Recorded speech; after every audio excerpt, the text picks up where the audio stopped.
When the last dancers fell, Strasbourg returned to its daily life. Shops reopened, bells rang, families mourned their dead. The council, relieved and embarrassed, buried the memory quietly. Few official records remain, save for chronicles and whispered accounts. It was as if the city itself wished to forget the summer of madness, but memory cannot be buried so easily. For centuries after, the tale of Strasbourg's dancing plague was retold in hushed voices, carried from town to town. Children were warned not to mock the saints lest their own feet betray them.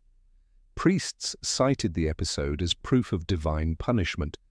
Physicians used it as a cautionary tale of bad blood, bad bread, or bad faith. The story refused to die.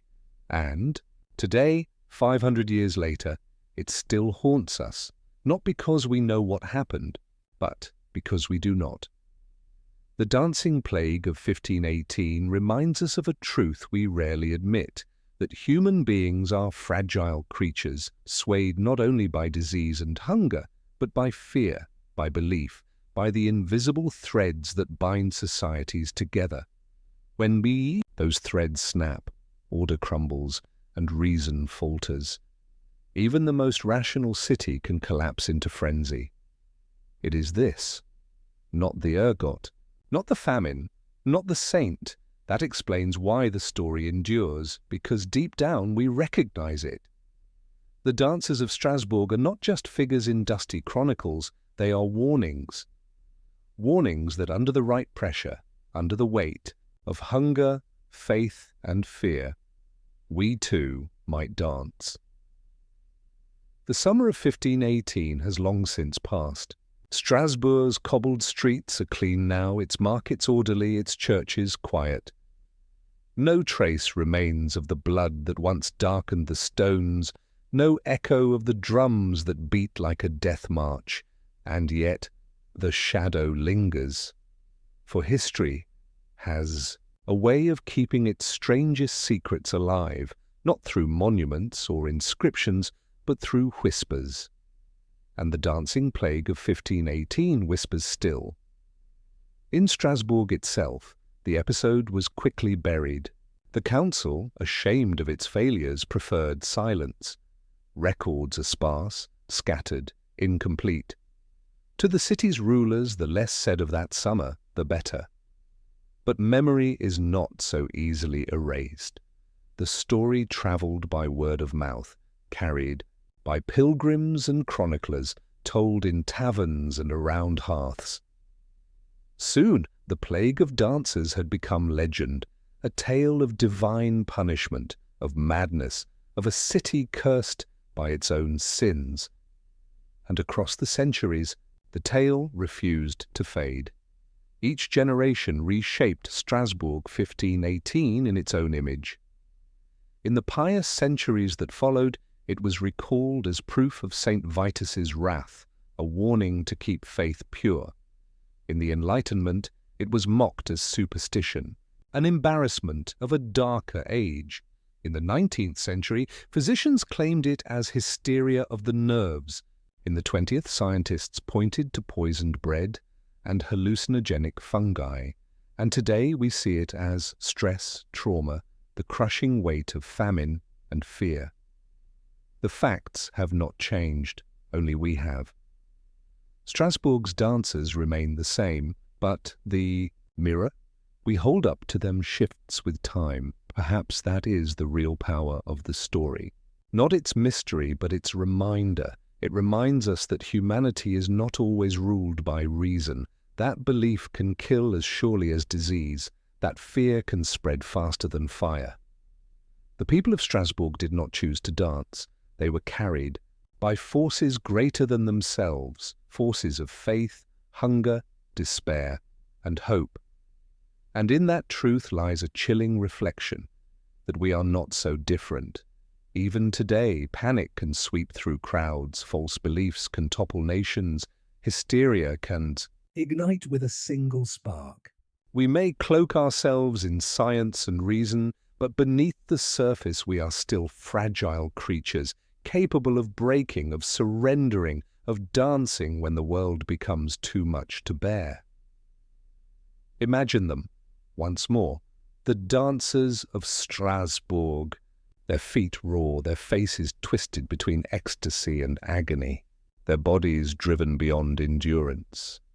Imagine the sound of drums echoing through narrow streets, the bells of the cathedral tolling above, the cries of children watching their parents collapse, and then imagine the silence after, when the last dancer fell, when the city exhaled, when no one dared to speak of what had just happened. That silence may be the loudest echo of all. We will never know what truly happened in Strasbourg in 1518. Was it poison? Was it madness? Was it faith? Theories will continue to rise and fall, each trying to explain the inexplicable. But the truth is likely beyond our reach, locked forever in a summer that no one alive can remember, and yet no one in history can forget.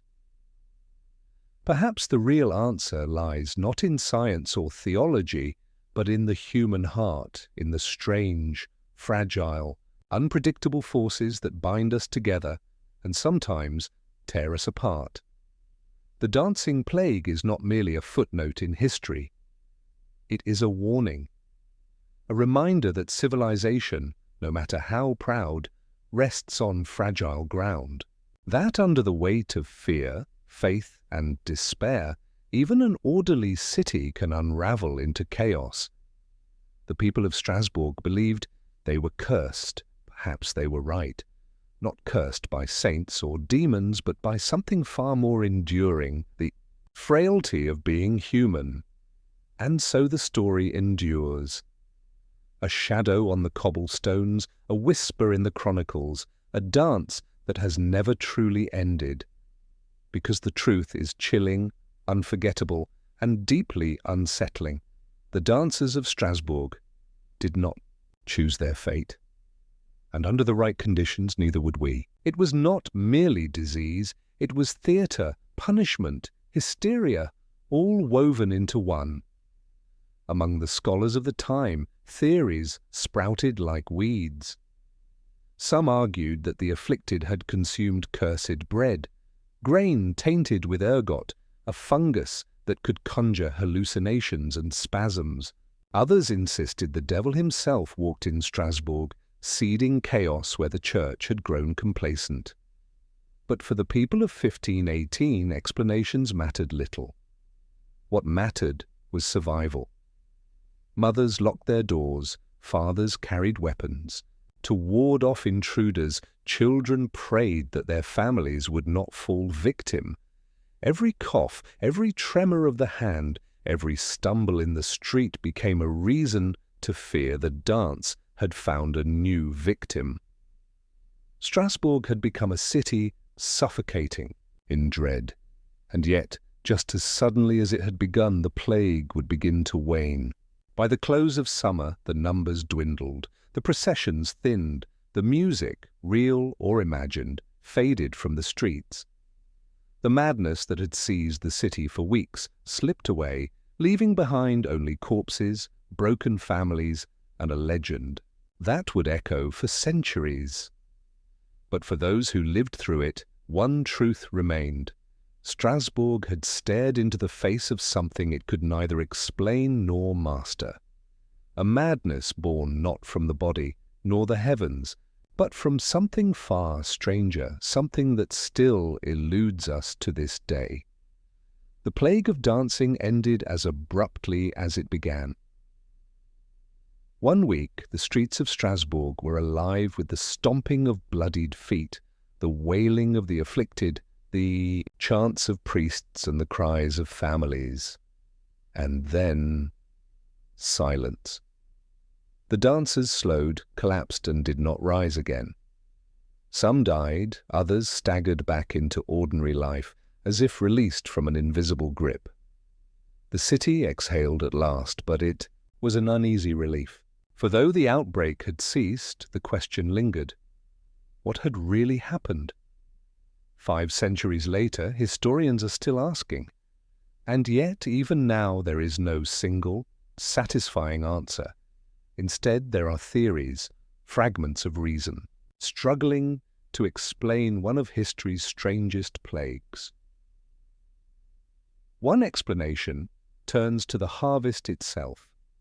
The summer of 1518 was hot, damp, and cruel, conditions ripe for a fungus called ergot to grow on rye. Ergot is a parasite, invisible until it strikes the body. Those who consume it may be racked with spasms, hallucinations, convulsions, so violent they seem unnatural. To modern eyes, it bears an uncanny resemblance to the symptoms described in Strasbourg. Convulsions mistaken for dance, visions mistaken for madness. It is a tempting theory, but there is a flaw. Ergot poisoning debilitates, it weakens and destroys. Victims do not leap and whirl for weeks at a time. They collapse. They do not move in sync, as though driven by a shared compulsion. And they certainly do not endure long processions through the city before dropping dead. Ergot may explain the twitching of muscles, but it does not explain the rhythm, the endurance, the dance. Others argue that Strasbourg in 1518 was not merely afflicted with disease, but with despair. This was an era of famine and plague. Harvests had failed, bellies were empty, and rumors of divine punishment swirled like smoke. The church, once the anchor of stability, was now riven with scandal and doubt. Across the Rhine, Martin Luther's hammer had struck the door of Wittenberg, shaking the foundations of faith itself.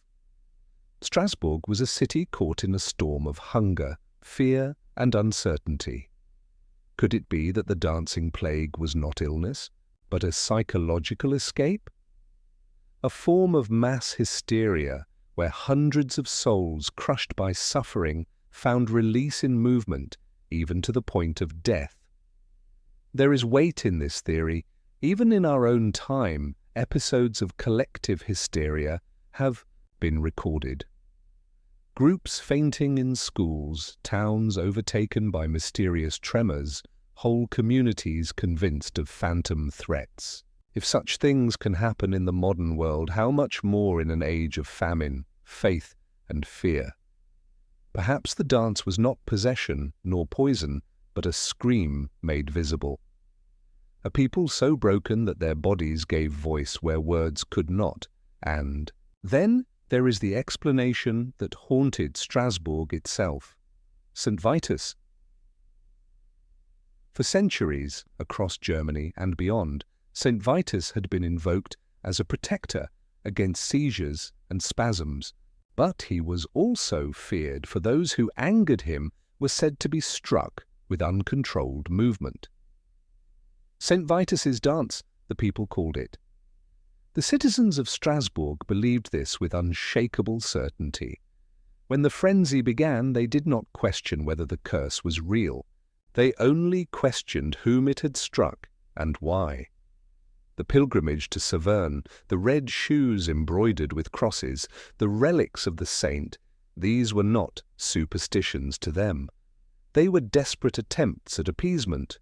To modern eyes, this may seem foolish, but belief is as powerful as any plague. If a city convinces itself that it is cursed, then the curse becomes real, felt in every heartbeat, every tremor, every glance of suspicion. Perhaps the dancers of Strasbourg were not merely afflicted by madness. Perhaps they were afflicted by faith itself. Each theory holds pieces of truth. Each fails in its own way. Ergot poisoning explains spasms, but not unity. Mass hysteria explains unity, but not endurance. Faith explains the fear, but not the death. Toll, and so the mystery endures. The more we look, the more Strasbourg 1518 slips through our fingers. It becomes less a medical event, more a mirror, reflecting the anxieties of every age that studies it. In the Enlightenment, it was explained as ignorance. In the 19th century, as nervous hysteria. In the 20th, as hallucinogenic poisoning. Today, as trauma and stress. But to the people of 1518, none of these mattered. For them, it was simple. The city had been touched by something beyond human control. Strasbourg became a city at once terrified and theatrical, a city that played music not for joy, but for madness. For days, the experiment continued. The afflicted stumbled and writhed in great numbers, their bodies whipped forward by invisible chains, the music driving them onward. But if the council had hoped to exhaust the plague, they failed. The opposite happened. The numbers grew, the music gave rhythm to chaos, and chaos devoured the city. Eyewitnesses wrote of hundreds flinging themselves into the frenzy, their faces pale as death, sweat streaming from their brows, veins bulging, feet swollen and bleeding. Some collapsed in seizures, their limbs still twitching to phantom rhythms. Others dropped dead, their bodies carried away like fallen soldiers after battle. Strasbourg had become a stage of horror, and the dancers its unwilling actors. The citizens were trapped between terror and fascination. Crowds gathered not only to fear but to watch, as if the spectacle itself carried a dark allure. Priests thundered from pulpits that this was a warning from heaven, that Strasbourg's sins, its pride, its wealth, its vanity, had summoned God's punishment. Merchants muttered that the madness was proof of sorcery, spread by witches hiding in the alleys. Mothers barred their doors, yet some children whispered of creeping out to glimpse the dancers, daring each other to touch the cursed. And through it all, the dancers moved, day and night, week after week. The streets echoed with the slap of bare feet on stone, the wails of the afflicted, the shrieks of onlookers. Strasbourg was no longer merely a city in crisis, it was a city haunted by its own people. What began with Frau Trophäa had become something far larger, something inexplicable, something terrifying, and though the council, the physicians, and the priests all offered answers, none could halt the march of the dance. The question hung heavy over Strasbourg, whispered in every household, every market, stall, every darkened alley. If this madness could seize a neighbor, a stranger, a wife, what was to stop it from seizing you? The city trembled. The dance plague was no longer an affliction of bodies, it was a contagion of fear. By midsummer of 1518, Strasbourg was no longer a city of order, it was a city of dancers. From the riverbanks to the cathedral square, the afflicted writhed in endless processions, bare feet slapped against hot stones, leaving streaks of blood across the cobbles. The air was thick with sweat, cries, and the ceaseless rhythm of drums. Witnesses claimed hundreds were consumed at once. Men collapsed in the gutter, chests heaving until breath failed. Women spun until they fell unconscious, only to be shaken awake and thrown back into the rhythm. Children clung to doorframes, peering out at their parents as if watching strangers. The dance did not rest with daylight, it continued through the night, torches throwing long, grotesque shadows of flailing limbs across the walls of Strasbourg. Physicians who had prescribed more dancing were quickly discredited. Their theory of hot blood had proved disastrous, and yet no one could explain the plague's grip. Fear became a second contagion. Merchants shut their shops, markets stood empty. Journeys into the city were abandoned by travelers who heard rumors of a cursed town. At night, whispers spread like wildfire. The afflicted were not merely sick, but possessed. Some claimed to see demons dancing alongside them, invisible to all but the bewitched. Others swore they heard music, phantom pipes and fiddles, when no musicians were present. The Council of Strasbourg, shamed and desperate, turned to the church. If physicians had failed, perhaps God could succeed.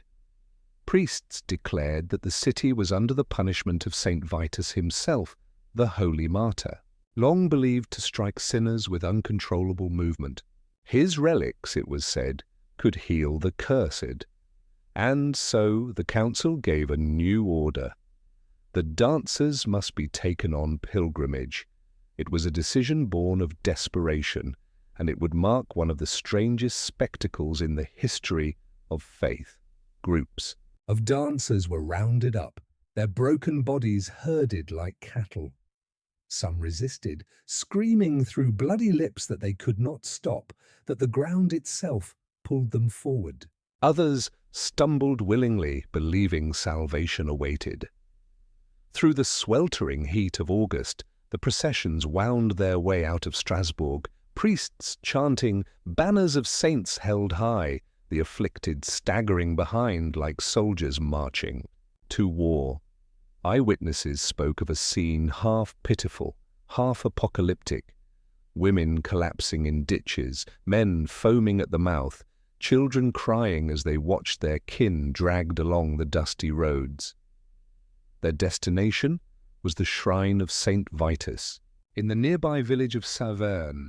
There, priests laid the afflicted before the relics of the saint, pressing crosses to their hands, sprinkling holy water on their foreheads, whispering desperate prayers. Some were strapped into red shoes embroidered with crosses and led around the altar in the hope that the sanctified dance would undo the cursed one. For a few, the ordeal brought calm. They sank into exhausted sleep, their bodies twitching no more. But for many others, the pilgrimage changed nothing. They staggered back to their feet, still jerking, still convulsing, still lost to the madness. The plague of dancers continued. By now, the city's patience was frayed to breaking. Anger simmered. Why had God allowed this torment? Why had the saints not interceded? Why did the council's every remedy only deepen the nightmare? Some citizens whispered that Strasbourg itself was cursed, that the sins of its people had brought divine wrath. Others turned their suspicion on witches, claiming the frenzy was sown by malefic spells. Rumors spread of women seen slipping herbs into wells, of strangers muttering incantations at night. Panic gave way to violence. Innocent women were dragged into courts, accused of witchcraft. Torture chambers filled once more with screams as the desperate searched for scapegoats. But no confession, no execution, no ritual burning halted the dancers in the streets. Instead, the plague seemed to mock every effort. By August's end, the afflicted numbered in the hundreds. Some chronicles spoke of nearly 1,000 souls gripped. By the dance, though, numbers varied wildly.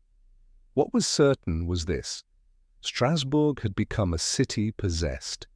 Imagine the sight, an imperial city of the Holy Roman Empire, proud in its wealth and its Gothic cathedral, now reduced to a vision of hell, a place where men and women moved like puppets with cut strings, their faces masks of agony, their bodies collapsing in heaps, only to rise again as if compelled by some dark orchestra.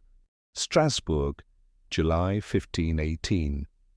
The summer sun hung low over the Rhine, casting a golden haze across the tiled roofs and narrow alleys of the city. The markets brimmed with chatter, carts clattered over cobblestones, and the bells of Strasbourg Cathedral struck the hour, echoing across the half-timbered houses. To the casual eye, it was a scene of prosperity, a thriving city at the heart of the Holy Roman Empire. But beneath this appearance of order, Strasbourg was stretched thin. The year had been hard. Crops had failed in the surrounding villages. Bread prices soared, and many citizens lived in hunger. Typhus and smallpox haunted the poorer quarters.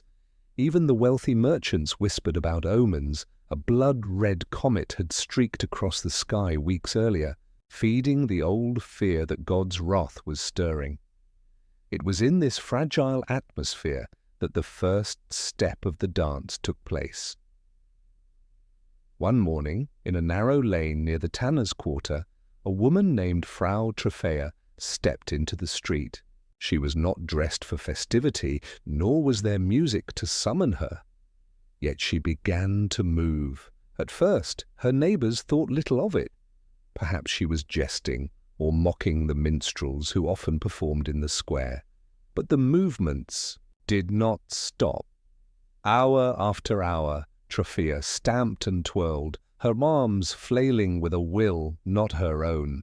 Sweat poured down her face, her body trembling, yet still she continued. By evening, a crowd had gathered. Men leaned on doorframes, children pointed, women whispered prayers. The laughter that had first greeted her quickly dissolved into unease. Something was wrong. This was not joy. This was torment. Trophaea's eyes were glazed, her lips cracked, her bare feet raw against the cobblestones. When neighbours tried to restrain her, she screamed and clawed as though possessed. Some declared she was bewitched, others whispered of demons, or the curse of Saint Vitus, and the patron saint of dancers, known to afflict the sinful with madness of the limbs. One priest muttered that Strasbourg itself had been struck with punishment for its pride. Night fell. Still she danced. Neighbours brought her bread, water, even wine, hoping exhaustion or nourishment would break the spell. Nothing worked. Trophaea collapsed only briefly before convulsing back to her feet, her body moving in grotesque rhythm. By dawn, she had been dancing for nearly 24 hours.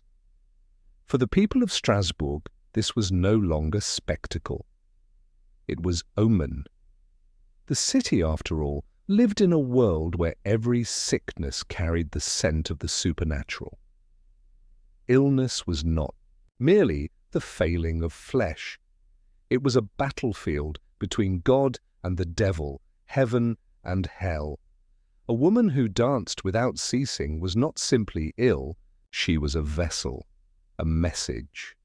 Within days, Trophaea's ordeal became the talk of the city. Merchants brought tales of her to the guild halls. Mothers warned their children not to stare too long, lest the curse leap into their own bodies. Rumours spread faster than facts. Some claimed her husband had angered the saints. Others whispered she had once cursed the church and was now being dragged by invisible hands to atone. But the cruelest truth was visible to all who watched her. This was suffering without end. By the third day, Trophaea's feet left bloody smears on the stones. Her cries turned hoarse, her face pale as death. Yet her limbs still flailed, each spasm as relentless as the tolling of the cathedral bells. The crowd, unable to look away, felt something new. Fear. Not fear of Trophaea herself, but of what she represented. Because if her body could be seized by such a force, what was to stop it from seizing theirs? And in that fragile, tense city, already weakened by famine and illness, fear was the perfect seed. The dance plague of Strasbourg had begun, not with the music of celebration, nor the joy of festivity, but with the tortured steps of a single woman in a narrow street. A woman who could not stop, a city that dared not breathe, and an empire that, for all its wealth and armies, was powerless against the madness of the mind. For nearly a week, Frau Trophaea's feet pounded the cobblestones. Her body, frail and bruised, seemed driven by a force beyond exhaustion. The people of Strasbourg watched in horrified fascination, gathering in ever larger crowds. Some prayed for her deliverance, others jeered or muttered curses, but none could look away. On the seventh day, something happened that would plunge the city into nightmare.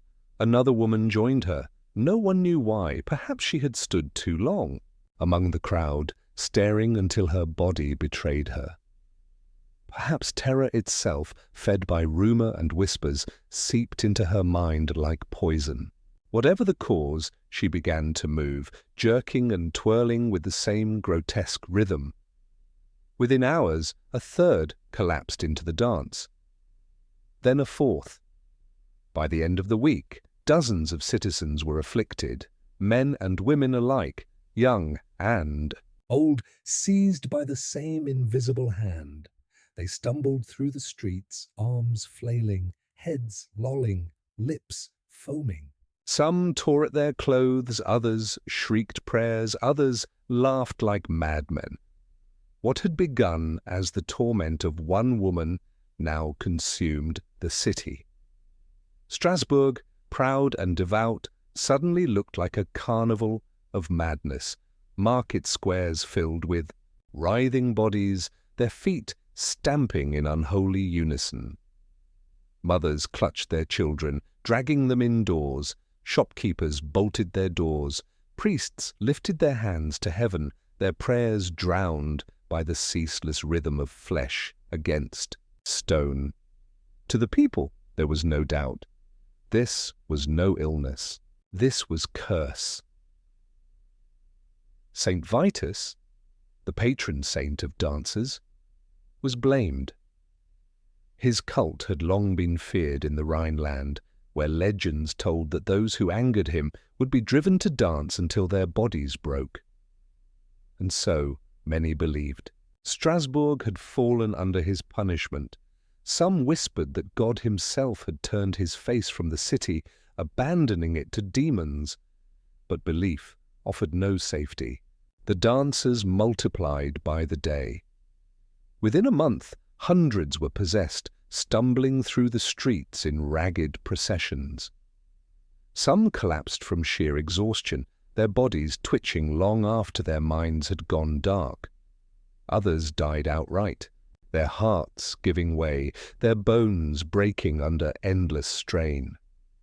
It was a plague, but not of the flesh, not like the smallpox that scarred so many faces, nor the fevers that swept the river quarters. This was a plague of the mind, and it spread with a cruelty the city could neither predict nor contain. The Council of Strasbourg, desperate to restore order, summoned its physicians. Learned men in long robes and fur-trimmed hats gathered to discuss the calamity. Their diagnosis was clear. This was no witchcraft, no devilry, but an illness of blood and spirit. The dancers, they claimed, were suffering from hot blood, a fever of the humours that could only be cured by movement itself. The remedy they proposed was as shocking as the disease. Let them dance, and so the council gave orders that stunned the citizens. Musicians were hired, drums and fiddles brought forth, and great halls were opened where the afflicted might dance without hindrance. Platforms were built in the marketplace. Even professional dancers were called to guide the frenzied throngs.